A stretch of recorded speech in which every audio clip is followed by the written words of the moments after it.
भला किस रंगरेज ने इस शरीर रूपी चुनरी को रंगा है। चुनरी पहनकर आने वाली प्रियतमा को इसका विचार करना चाहिए। सदगुरु कबीर कहते हैं कि यह चुनरी पंचतत्व रूपी तागे से बनी हुई है। 2 हाथ और 2 पैर की सजावट भी है। प्रेम की बुट्टियों से भरी हुई है। यह चुनरी पति की पत्नी को दी हुई अनमोल भेंट है। सांसारिक सुख, धन संपत्ति, मान प्रतिष्ठा और शारीरिक मानसिक संपत्ति इस मानव देह को प्रभु की कृपा से ही प्राप्त होती है।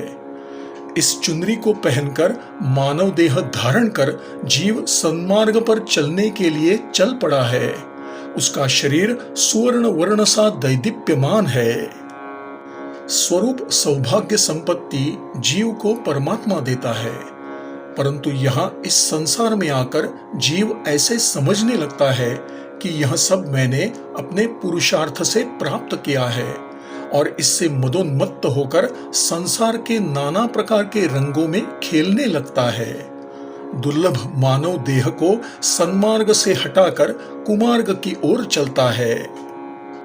उसमें भी कोई भाग्यशाली जीव संयम, सत्य, भजन, प्रेम और सदाचार का विचार करता रहता है। ऐसे जीव को लक्ष्य करके सदगुरु कबीर कहते हैं, पितृगृह अर्थात संसार में आई हुई यह बिचारी प्रियतमा चुनरी का ख्याल रखते रखते दुर्बल हो गई है। कठिन साधनों के करने से उसका शरीर लकड़ी बन गया है। ऐसा जीव धन्यवाद के पात्र है जो हमेशा अपने लगन का स्मरण चिन्ह चुनरी का ध्यान रखता रहता है। जो भाग्यशाली जीव संतों के समागम में रहेगा उसकी देह को दाग लगेगा ही नहीं, वह आध्यात्मिक तथा सांसारिक कलंकों से बच जाएगा। जिसने इस चुनरी का सदुपयोग किया वह प्रिय परमात्मा का प्रिय पात्र बन जाएगा। परंतु जिस अभागिनी स्त्री को संसार का मोह लग गया, जो राग द्वेष और मैं मेरा के विकारों से व्याप्त हो गई, उसने अपने प्रियतम को याद भी नहीं किया। उसकी चुनरी में कुकर्मों का धब्बा लग गया जो धोने पर भी छूटना कठिन हो गया। उस चुनरी की चमक निकल गई, रंग बदल गया। ऐसी स्त्री को सदगुरु कबीर कहते हैं, चादर हो गई बहुत पुरानी, अब तो सोच समझ अभिमानी। अजब जुलाहे चादर बीनी, सूत कर्म के तानी। सूरत निरति को मरना दीना, तब सबके मन मानी। मैले दाग परे पापन के, विषयन में लपटानी। ज्ञान के साबुन लायन धोयो, सत्संगति के पानी। भई खराब आंख गई सारी, लोभ मोह में सानी। ऐसे ही ओढ़त उम्र गवाई, भली बुरी नहीं जानी। शंका मानु जानी जीव अपने, है यह वस्त्र पुरानी। कही कबीर यहाँ राखु जतन से, नहीं फिर हाथ में आनी। कबीर कहते हैं, अभिमानी जीव, बहुत देर हो गई, अब तो कुछ विचार कर कि तुम्हारी शरीर रूपी चुनरी बहुत पुरानी हो गई है। एक विलक्षण बुनकर ने उसको बनाया है, शुभाशुभ ताना बाना से गूंथी गई है और प्रेम और वैराग्य की निकासी की गई है और इससे वह बहुत ही सुंदर दिखाई पड़ती है।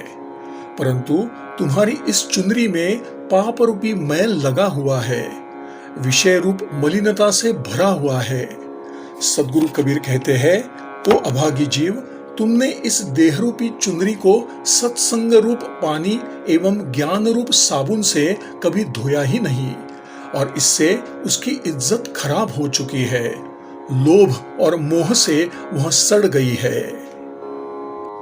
क्या अच्छा और क्या बुरा उसका तुमने विचार तक नहीं किया। तुम्हें समझना चाहिए कि यह चुनरी तुम्हारी नहीं है, यह तो तुमसे बिछुड़े हुए तुम्हारे प्रियतम परमात्मा की है।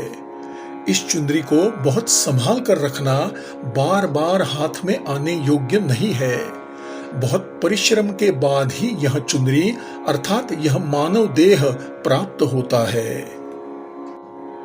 पति को भूलकर मैके में आई हुई नौजवान पत्नी की दशा का सद्गुरु कबीर वर्णन करते हैं।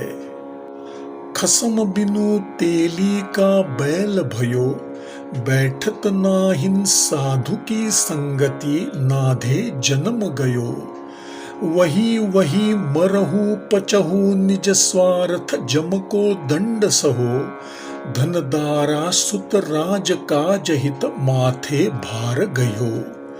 खसमहिन छांडी विषय रंग राते, पाप के बीज बयो।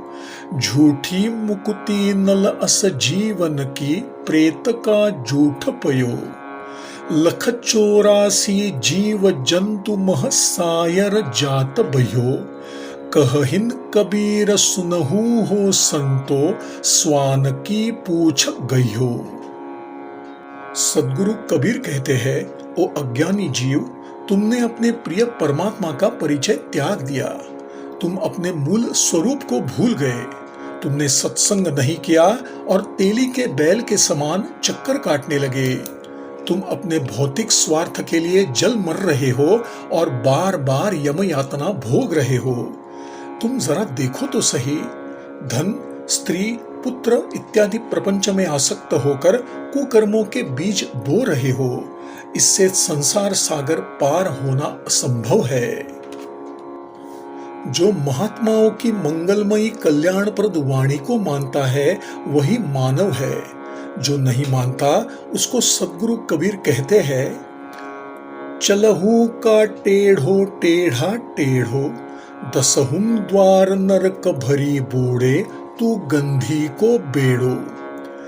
ऐसे दुर्भागी जीव को जो उपमा दी जा सकती थी, सद्गुरु कबीर ने दे दी। अब यह दुर्गंध से भरा हुआ घड़ा किसी काम में आने वाला नहीं है। भविष्य में कोई इसको देखने वाला भी नहीं। अभी भी जीव जीते जी चेत जाए तो अच्छा है, नहीं तो फूटहिन नयन हृदया नहिन सूझे, मति एकी नहिन जानी। काम क्रोध तृष्णा के नाते, बूढ़ी मुयहु बिन पानी। एति न देखो मुगुध नल बौरे, तो ही ते कालन दूरी। कोटिक जतन करहु यह तन की, अंत अवस्था धूरी। अंत में तुम्हारी भीतरी और बाहरी आंखें फूट जाएगी, कुछ सूझेगा नहीं। तुम्हारी कोई बुद्धि काम नहीं आएगी और काम क्रोध तृष्णा के साथ डूब मरोगे। अभी भी चेत जाओ तो अच्छा है, नहीं तो काल दूर नहीं है। हराम का खा खाकर तुमने अपने शरीर को मोटा ताजा बनाया है।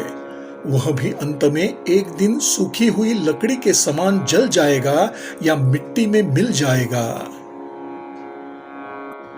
श्री सद्गुरु चरणार्पणमस्तु।